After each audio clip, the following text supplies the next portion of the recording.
So we're going to deal with question 11, part C, 3 of January 2016. We've been given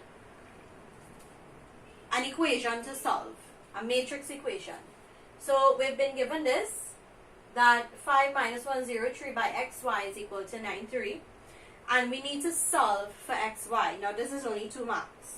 So that should let us know that it doesn't require a whole lot of working. If we remember, in the previous part of the question, we were required to find the inverse of matrix B.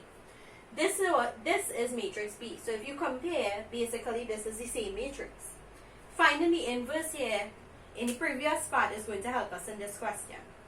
Let's talk about the word inverse. The inverse of a number, the multiplicative inverse that is. The multiplicative inverse of a number, when we multiply a number by its inverse, we get back the identity. What is the identity?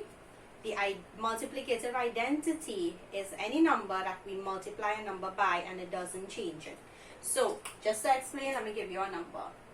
If I had the number 2, what can I multiply the number 2 by and I want to get back 2?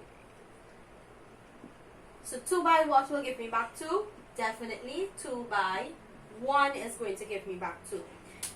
When I think about other numbers, I realize that any number that I multiply by 1, I will get back the number itself.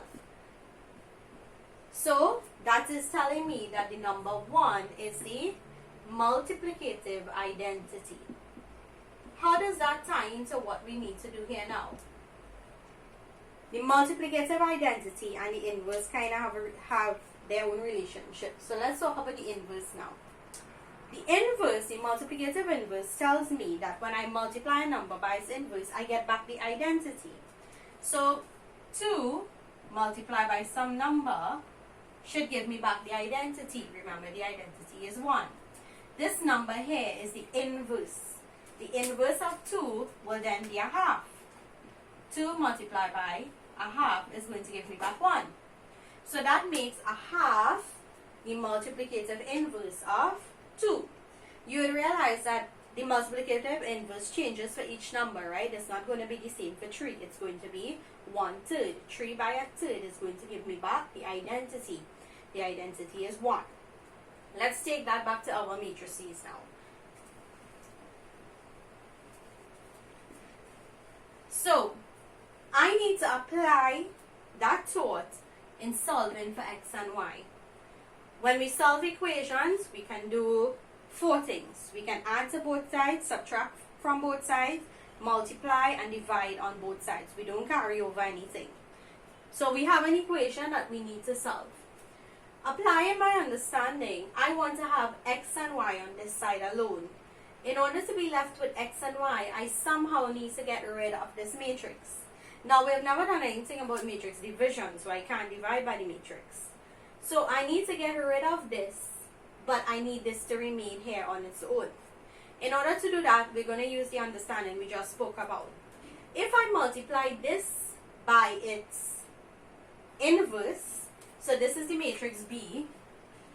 If I multiply the matrix B by its inverse, I am going to get the identity, which is 1, 0, 0, 1. The identity matrix is 1, 0, 0, 1 for 2 by 2 matrices. So if I multiply B by its inverse, I'll get the identity 1, 0, 0, 1. So that now means that I will be multiplying the identity by xy. But remember, I just told you I wanted xy by itself on this side. So does that affect us in any way? No, it does not, because if you remember from our explanation previously, if I multiply any number by the identity, it does not change it at all. So the identity by xy is, guess what? Just going to remain as xy. So it doesn't matter. So I can go ahead, and that is the understanding I can use to solve for xy. So the approach that I'm going to use is to multiply both sides by the inverse of b, and that's why they make you, we were required to find it in the previous part. So when I multiply here by the inverse, I'm going to just be remaining with xy. So now I need to multiply this side by the inverse.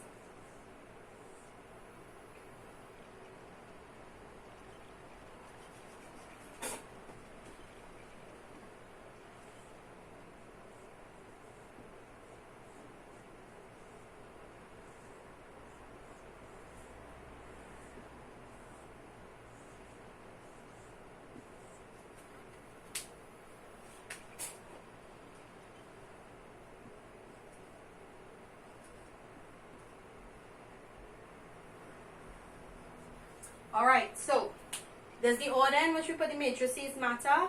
Yes, they do. We need to make sure that these numbers, when we describe row by column, we need to make sure that these numbers in the middle are the same for matrix multiplication to happen, right? So I need to put my 2 by 2 matrix first, and then I put my 2 by 1 matrix after. So I'm multiplying this one by this one. So the order is very important, right? So going ahead with my multiplication. Matrix multiplication takes time. So slow down and do it.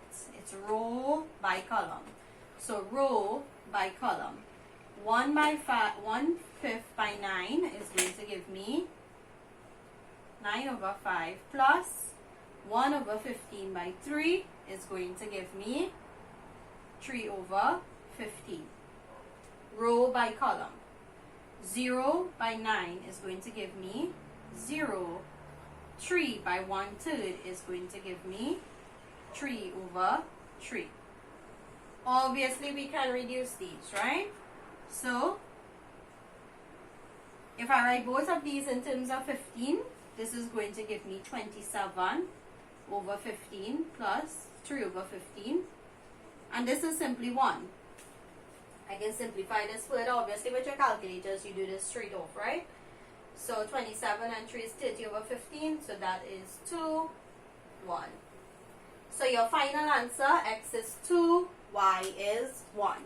So that takes care of January 2016, question 11.